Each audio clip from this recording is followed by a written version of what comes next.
আসসালামু আলাইকুম। আশার মিনি কিচেনে সকল বন্ধুদের স্বাগত জানিয়ে শুরু করছি। আজকে আমি নিয়ে এসেছি নিম পাতার একটা রেসিপি।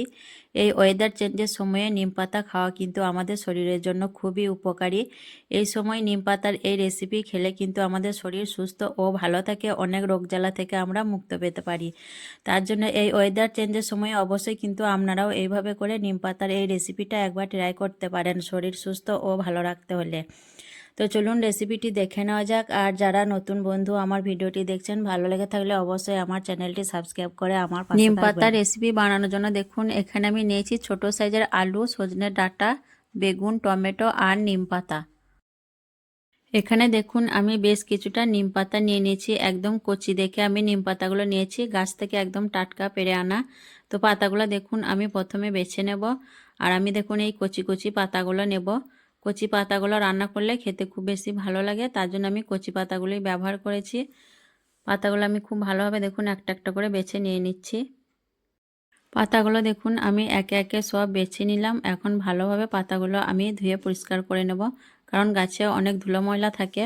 আর এখানে দেখুন আমি খুব ছোট সাইজের আলুগুলো ব্যবহার করেছি। এই ছোট সাইজের আলু দিয়ে রান্নাটা করলে খেতে খুব বেশি ভালো লাগে।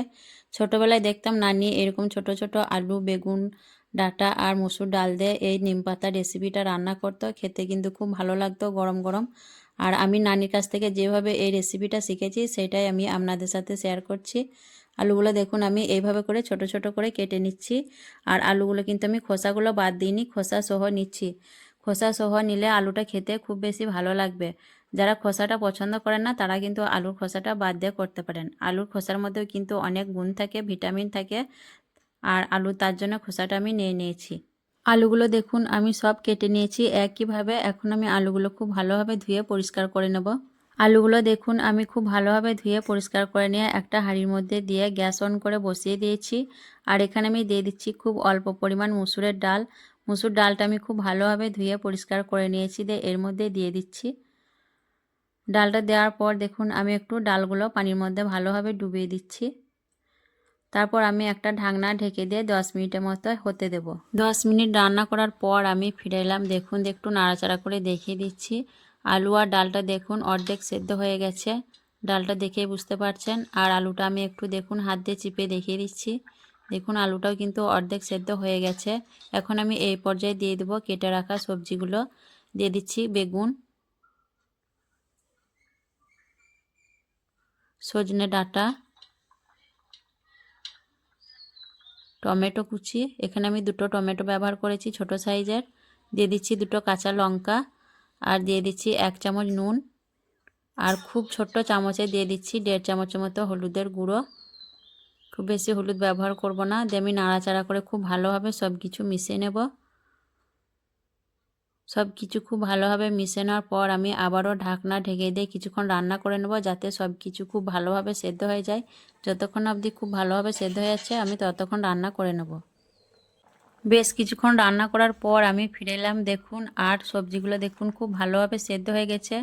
ডাল, বেগুন, আলু, ডাঁটা কিন্তু দেখুন দেখেই বোঝা যাচ্ছে খুব ভালোভাবে সেদ্ধ হয়ে গেছে। আমি একটু হাত দিয়ে আলুগুলো টিপে দেখিয়ে দিচ্ছি। দেখুন দেখুন আলুটা কিন্তু খুব সুন্দরভাবে সেদ্ধ হয়ে গেছে। এখন আমি হাঁড়িটা গ্যাস থেকে নামিয়ে নেব আর ফোড়নের জন্য একটা কড়াই বসিয়ে দেব। ফোড়ন দেওয়ার জন্য আমি কড়াইয়ে পরিমাণ মতো সর্ষের তেল দিয়ে গরম করে নিয়েছি। এখন আমি এর মধ্যে দিয়ে দিচ্ছি দেখুন ছোট চামচে 1 চামচ কালো জিরে, আর দিয়ে দিচ্ছি 1 চামচ গোটা আস্ত কাঁচা জিরে,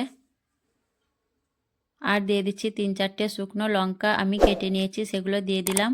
দিয়ে আমি নেড়েচেড়ে ফোড়নটা খুব ভালোভাবে লালচে করে ভেজে নেব। ফোড়নটা খুব ভালোভাবে ভেজে নেওয়ার পর দেখুন দিয়ে দিচ্ছি এখানে আমি একটা বড় সাইজের পেঁয়াজ কুচি। পেঁয়াজটা দেওয়ার পর আমি নেড়েচেড়ে পেঁয়াজটা কিছুক্ষণ ভেজে নেব। পেঁয়াজটা দেখুন আমি বেশ কিছুক্ষণ ভেজে নিয়েছি। পেঁয়াজটা কিন্তু এই পর্যায়ে খুব বেশি পুড়িয়ে দিলে হবে না। তারপর আমি এখানে দিয়ে দিচ্ছি দেখুন একটা গোটা রসুন আমি সব কোয়াগুলো ছাড়িয়ে থেতো করে নিয়েছি, সেটা দিয়ে দিলাম। আমি নেড়েচেড়ে আবারও রসুনটা কিছুক্ষণ ভেজে নেব একটু লালচে করে।